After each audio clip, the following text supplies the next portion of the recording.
Hey everyone, this is going to be my month of May wrap-up for everything I read. I had a productive month this May in which I read 19 different things. However, most of them were like 100 pages long or like 150 pages long, so it's not nearly as impressive as it sounds. So, let's just jump right into this. We'll be starting off with Servant Mage by Kate Elliott. I enjoyed it. I'm going to do a full-length review of it. It'll be going up later. However, I'll just say 4 stars.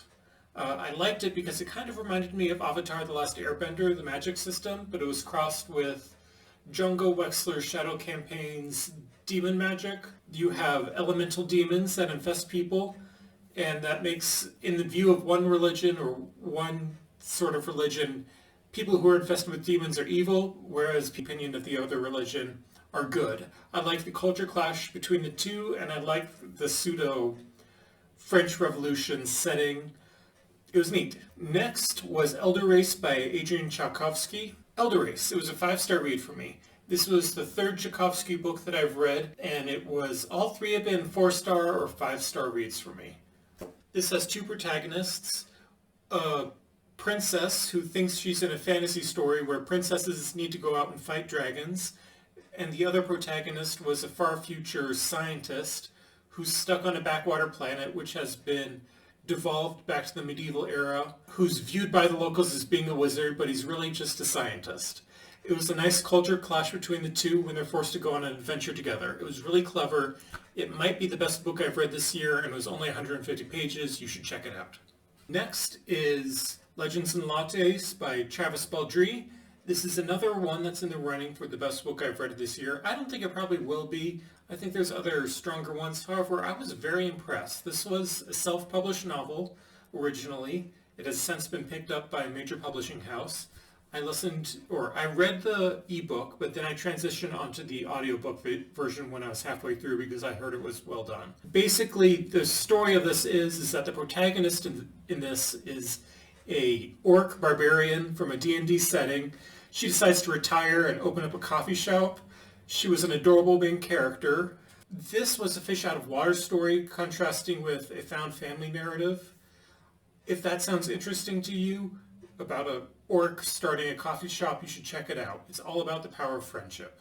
And now for my controversial opinion of the week, we have The Goblin Emperor. It was bad. Now that's slightly too strong of an opinion. There were plenty of aspects of this I liked. I liked the main character of Maya.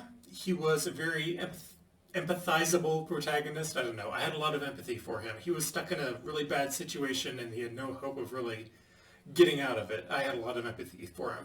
I liked the setting. There were no human characters as far as I could tell, but there were a lot of elf characters. Maya is the emperor of the elves. And after that, it was boring.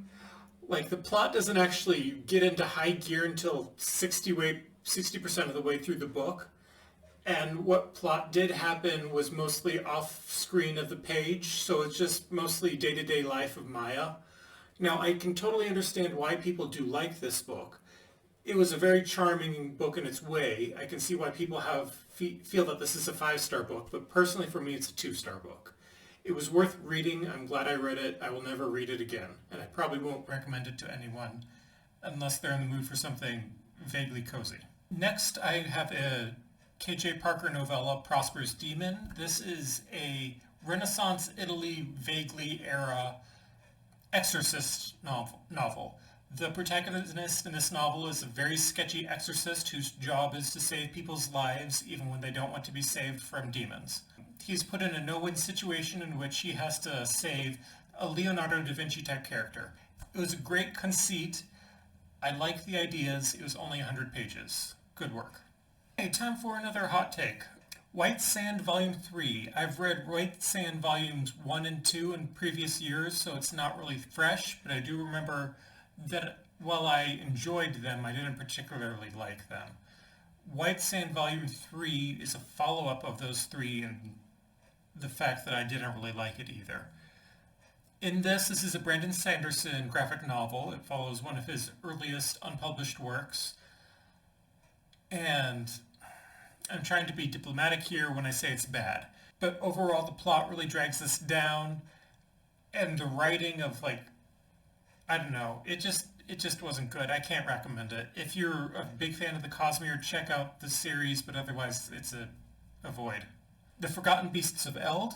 In this month, Patricia McKillop died. She is my favorite author, so I decided to revisit one of my favorite books that she's read. This was a reread for me.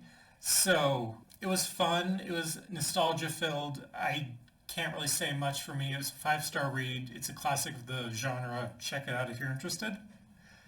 That's about it. Rivers of London, The Fae and the Furious. This is a graphic novel about a criminal syndicate which smuggles unicorn horns as well as running a street racing gang ring sort of thing. It was really fun. It's probably my favorite of the graphic novel series so far. Yeah, check it out. If you are in the middle of reading the series, you should definitely check it out. If you're on the fence about reading this series, reading the graphic novels first would give you a good idea of what like the tone of this series is about. So maybe check that out if you want to get into it. No harm. Tolkien's Ordinary Virtues, exploring the spiritual themes of the Lord of the Rings. Okay, I listened to this for free through Audible Plus. This is 150 pages of an examination of the themes in The Lord of the Rings and The Hobbit. It also explores some things going on in like the Silmarillion as well. It discusses themes of sacrifice, mercy, dignity, glory, and grace explored in the series.